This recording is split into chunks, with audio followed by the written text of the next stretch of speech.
Land. This is Ron Frankel from Ron's Consignments, and we're wishing you a happy Labor Day from Barbara, Susan, and myself. So what I'm here to talk about today, if you may notice, I've got this little tiny camera, or at least back in the Victorian era, it was certainly tiny. But of course, you may have been reading in the newspapers that Dr. Robert Ballard, who is the discoverer of the Titanic, the Bismarck, the USS Yorktown, amazing oceanographer and decorated Navy veteran, recently departed off to Nakamura Island, which is a very tiny island, literally out in the middle of nowhere. Now what he was looking for, he was looking for the remains of Amelia Earhart's Lockheed Electra airplane. Of course, we all know the story, disappeared May 18th, 1937. Repeated radio signals, Itasca, Itasca, switching to 620 or 6210 kilohertz. Can you hear us? Can you hear us? We cannot hear you. Low on fuel, must land. But that was it. And of course, what happened was it set off one of the largest Navy expeditions ever, but also one of the most disappointing and one of the saddest. Case in point, there was a gentleman by the name of Eric Blevington who was passing a small 4.5-mile island called Nakamura. And there's a shipwreck. And he said, you know what? Make a picture of that. So he pulls out his Kodak number 3A autographic with coupled rangefinder, very rare camera of the era, which actually allowed the user to practically focus. He's standing on the deck of his destroyer, he aims at the shipwreck, sets his camera, fires. Then simply takes the back, opens it,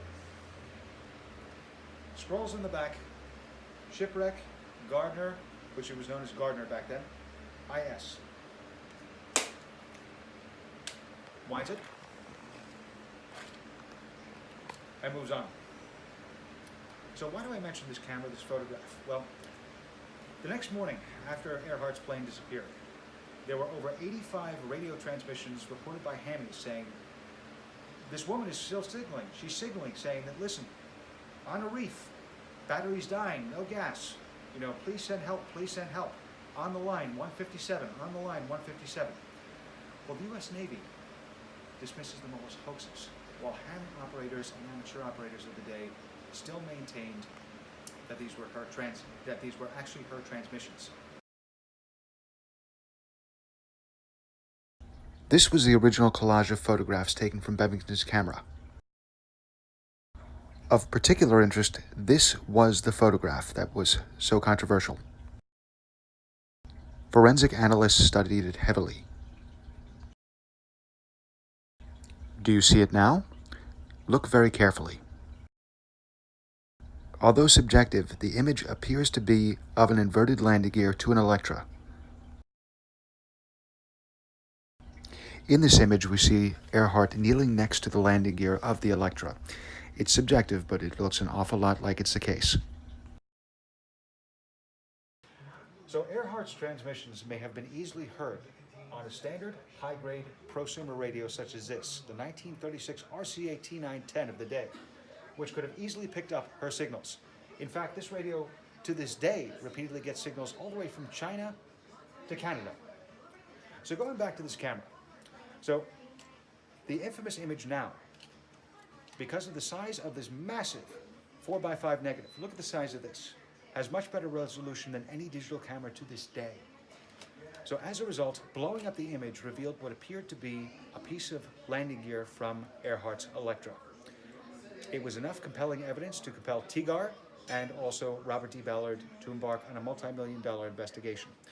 Now, what we know today is that after the investigation, Ballard found a piece of aluminum, not enough to conclusively prove that Earhart was on the island or the crash.